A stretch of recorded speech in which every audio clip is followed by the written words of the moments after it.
maanta dilka waxaa noogu qoran oo kabaanka noo saaran Saddam Kayo adiga lagu dilayaa maanta haddana ku soo diyaarinaa qofkii ku dil lahaa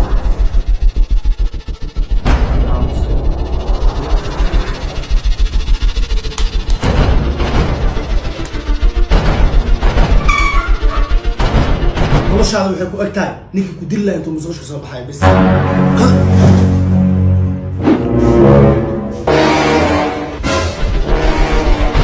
magacayga koros jira hoos ismarsiina mudane kaniiniga cad fadhiisa meesha ku noqday ما شاء الله وهي عاوزي عاونت أي عاوز درتها waxaan kuugu mahad celiyay mahay laakiin